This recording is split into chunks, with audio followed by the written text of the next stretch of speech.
first তাক প্ৰাচুৰ্যক লগ পালোঁ মই ফাংচন চাব গৈছিলোঁ চৌকিডিঙে তেতিয়া মানে তাক লগ পালোঁ মোৰ দাদাৰ ফ্ৰেণ্ড এটাই মানে মোক মাতিছিলে সি মোক মাতা দেখি মানে তাক মাতি মেলি আৰু দাদাৰ ফ্ৰেণ্ডটোক মাতি মেলি নাম চাম সুধিলে সি নাম ক'লে তাৰপিছত নাম চাম কৈ সি মানে মৰ্ণিং 4টামান বজাত দেই ফ্ৰেণ্ড ৰিকুৱেষ্ট পঠিয়াই মেলি তাৰপিছত মই একচেপ্ট কৰিলোঁ আৰু মোকো দাদাৰ লগতে ক'লে ন সুধিছে বুলি গম পালোঁ যিহেতু ফ্ৰেণ্ড আছিলে মানে ফ্ৰেণ্ড হয় মানে চিনি পায় আৰু এনেকৈ তাৰপিছত একচেপ্ট কৰি মেলি কথা পাতিলোঁ আৰু কথা পাতি লাহেকৈ 4-5 দিনৰ পিছত নাম্বাৰটো এক্সচেঞ্জ কৰা হ'ল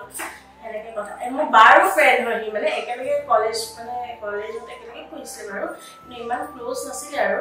তাৰপৰা সেই বাক সুধি মেলি ক'লে তাই আৰু নাম্বাৰটো দিব পাৰোঁ বুলি দি মেলি সি কথা পাতি বায়ে ক'লে কাৰণে নাম্বাৰটো এক্সচেঞ্জ কৰিলোঁ সঁচাকৈ নহ'লে নকৰিলোহেঁতেন আৰু তাৰপৰা কৰি কথা পাতি এতিয়া 10 years হৈ গ'ল আৰু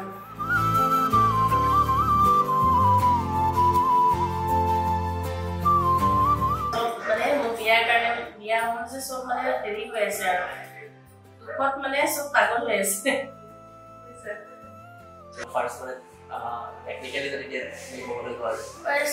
এনেইতো সেই চৌকিডিঙিত লগ পাইছিলোঁ ন তাৰপিছত কি ডেট বুলি নহয় আৰু মানে ঘৰটো মোৰ চিনি পালে যে এনেই ঘৰৰ বাহিৰেদি পাৰ হৈ গৈছে এনেকৈ দেখিছিলোঁ তাৰপিছত বহুত 1 month মান লগ কৰা নাই আৰু তাৰপিছত একেলগে ফাৰ্ষ্ট কল মানে একেলগে মানে সব ঠিকঠাক হৈ গৈছে একেলগে ক'ৰবাত যোৱা নিচিনা আমি মুভি এখন চাইছিলোঁ পাহৰি গ'লোঁ মুখাৰ নামটো কিবা এটা আছিল তাই সুধিব লাগিব পাহৰি গ'লোঁ ফাৰ্ষ্ট গৈছিলোঁ ফোন কৰিছিলে কাটি দিলোঁ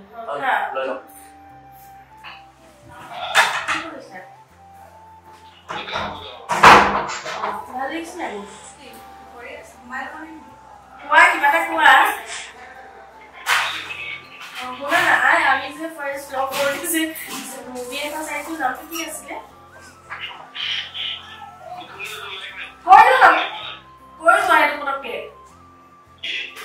প্ৰথম যে লগ কৰোঁতে যে মুভি এখন চাইছিলোঁ নামটো কি আছিলে কোৱা না কোৱা না প্লিজ কাইলৈ নহয় এতিয়া প্লিজ কৈ দিয়া নামৰ কোন তোমাৰ কোৱা জলদি কোৱা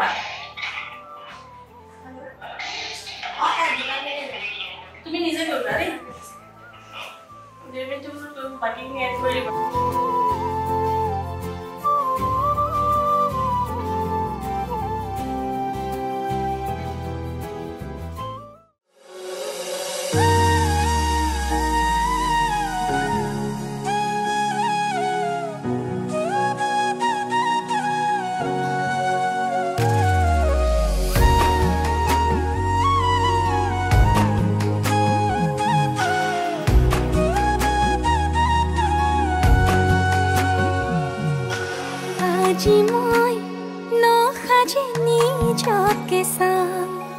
দুহাতে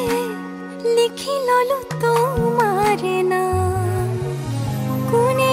দেখা কৈয়ে কাষলে যাম মৰমে আদৰি লবা অভিমান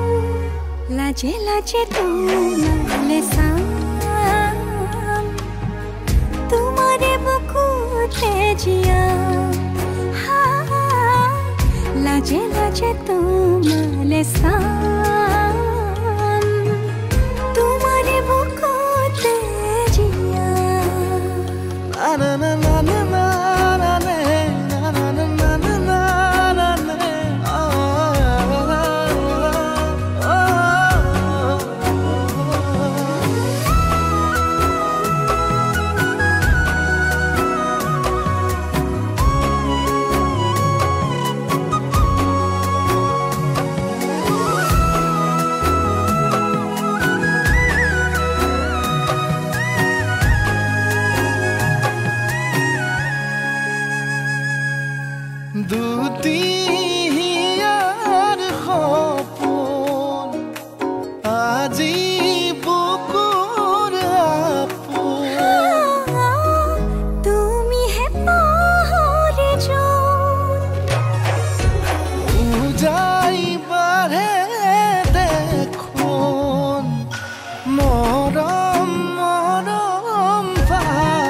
লাজে তুমি